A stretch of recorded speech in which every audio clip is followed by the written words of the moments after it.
இன்றைக்கி நம்ம சக்கரவள்ளி கிழங்கை பயன்படுத்தி இனிப்பு அப்பம் ரொம்ப டேஸ்ட்டாக எப்படி செய்கிறதுன்னு பார்க்க போகிறோம். இந்த இனிப்பு அப்பம் சாப்பிடும்போது வெளியில் நல்லா கிறிஸ்பியாகவும் உள்ள சாஃப்டாகவும் அவ்வளோ ஒரு அருமையான டேஸ்ட்டாக இருக்கும். இந்த அப்பம் பொரிச்சு எடுக்க உங்களுக்கு எண்ணெய் அதிகமாக தேவைப்படாது. ஹலோ ஃப்ரெண்ட்ஸ், வெல்கம் டு சமையல் டிலைட்.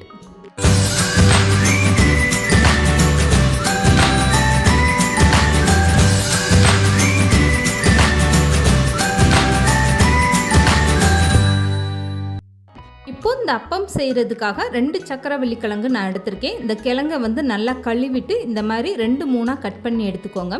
கட் பண்ண கிழங்கை ஒரு பாத்திரத்தில் போட்டு வேக வச்சு எடுத்துக்கணும். இப்போ இந்த மாதிரி சின்ன சின்ன பீஸாக கட் பண்ணியாச்சு. இதை ஒரு அகலமான பாத்திரத்தில் சேர்த்துட்டு 2 கிளாஸ் அளவுக்கு தண்ணி சேர்த்துக்கோங்க. இதுக்கப்புறமா மூடி போட்டு ஒரு 10 நிமிஷம்னாலும் நல்லா வேக வச்சு எடுத்துக்கோங்க. கிழங்கு மசியும் போது நல்லா மசிஞ்சு வரணும். அந்த அளவுக்கு இந்த கிழங்கு நல்லா குலைவாக வேகணும். 10 நிமிஷம் நீங்கள் வேக வச்சாலே இந்த கிழங்கு நல்லா குலைவாக வெந்துடும். இப்போ 10 நிமிஷத்துக்கு அப்புறம் நீங்கள் மூடி ஓப்பன் பண்ணி பார்த்துட்டு இந்த மாதிரி ஒரு கத்தியை வச்சு பாருங்கள். கத்தி எவ்வளோ லேசாக நல்லா உள்ளே போகுது பாருங்கள். அப்போ கிழங்கு ரொம்பவே சூப்பராக வெந்துருச்சு. இப்போ இந்த கிழங்கு வெந்ததுக்கப்புறமா ஸ்டவ்வை ஆஃப் பண்ணிவிட்டு வேக வச்ச கிழங்கை எடுத்து வேறு பாத்திரத்தில் மாற்றி எடுத்துக்கோங்க. இப்போ தோலெல்லாம் நீக்கிட்டு இந்த கிழங்கை ஒரு அகலமான பாத்திரத்தில் சேர்த்துக்கோங்க. கிழங்கு நல்லா ஆறுனதுமே இந்த மாதிரி ஒரு கிண்ணம் வச்சு கிழங்கை நல்லா மசிச்சு விட்டுருங்க. சக்கரவள்ளி கிழங்கு நீங்கள் வேக வைக்கும்போது அதில் உப்பு சர்க்கரைன்னு எதுவுமே சேர்க்க வேண்டாம். வெறும் கிழங்கா இந்த மாதிரி வேக வச்சுட்டு இதுக்கப்புறமா இந்த அளவுக்கு நல்லா மசிச்சு எடுத்துக்கோங்க. இப்போ கிழங்கு எந்த ஒரு கெட்டிகள் இல்லாத அளவுக்கு நல்லா மசிஞ்சிடுச்சு.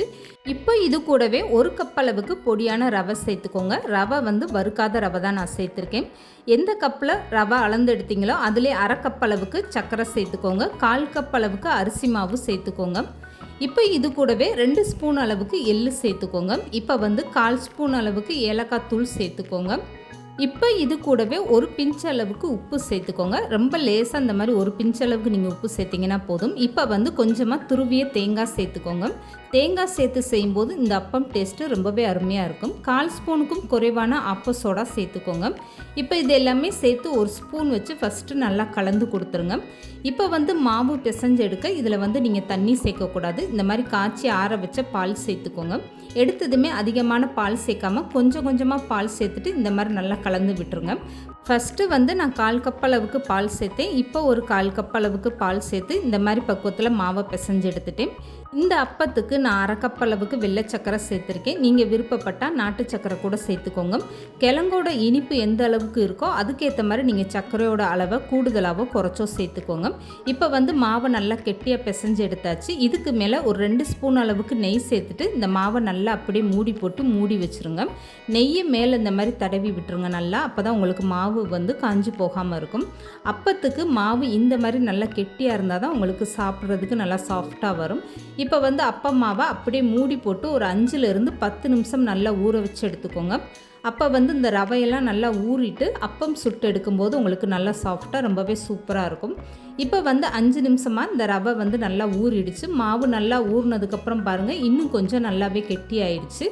இப்போ பிசைஞ்சு வச்சுருக்க மாவுலேருந்து கொஞ்சமாக மாவை கையில் எடுத்துகிட்டு இந்த மாதிரி நல்லா உருண்டையாக திரட்டிக்கோங்க. இதுக்கப்புறமா லேசாக இந்த மாதிரி வடை தட்டுற மாதிரி இப்படி லேசாக கையில் தட்டி எடுத்துக்கோங்க. ரொம்ப லேசாக தேய்க்க வேணாம். இந்த மாதிரி ஒரு கணத்தில் நீங்கள் தேய்ச்சி எடுத்துக்கோங்க. இப்போ இந்த அப்பம் பொரிச்சு எடுக்க இந்த மாதிரி கொஞ்சமாக எண்ணெய் சேர்த்துக்கோங்க. நிறைய எண்ணெய் சேர்க்க வேண்டாம். குறைவான எண்ணெயாக சேர்த்துட்டு இந்த மாதிரி ஒவ்வொரு அப்பத்தையும் தட்டி சேர்த்துட்டு ஸ்டவ்வை மீடியமாக வச்சுக்கோங்க. ஸ்டவ்வை மீடியமாக வச்சுட்டு இந்த மாதிரி ஒவ்வொன்றா திருப்பி விட்டு 2 பக்கம் நல்லா செவந்து வந்ததுமே அப்பத்தை வெளியில் எடுத்துருங்க. இந்த அப்பம் பொரிச்சு எடுக்க உங்களுக்கு எண்ணெய் அதிகமாக தேவைப்படாது. ஒரு 4லிருந்து 5 ஸ்பூன் எண்ணெய் தான் தேவைப்படும். இப்போ சக்கரவள்ளி கிழங்கு அப்பம் எல்லாமே பொரிச்சு எடுத்தாச்சு. குறைவான எண்ணெயில் ரொம்பவே அருமையான டேஸ்ட்டில் இந்த அப்பம் ரெடி ஆகிடுச்சு பாருங்கள். சக்கரவள்ளி கிழங்கை பயன்படுத்தி இந்த மாதிரி ஒரு டேஸ்ட்டில் நீங்கள் இனிப்பு அப்பம் சாப்பிட்டு பாருங்கள். இது சாப்பிட்றதுக்கு அவ்வளோ ஒரு அருமையான டேஸ்ட்டாக இருக்கும். இந்த இனிப்பு அப்பம் 2 நாள் வரைக்கும் நீங்கள் வெளியில் வச்சுருந்து சாப்பிட்லாம். கெட்டே போகாது, அருமையான டேஸ்ட்டாக இருக்கும். கண்டிப்பாக இந்த மாதிரி சக்கரவள்ளி கிழங்கை பயன்படுத்தி நீங்களும் ஒரு டேஸ்டியான அப்பம் ட்ரை பண்ணி பாருங்கள்.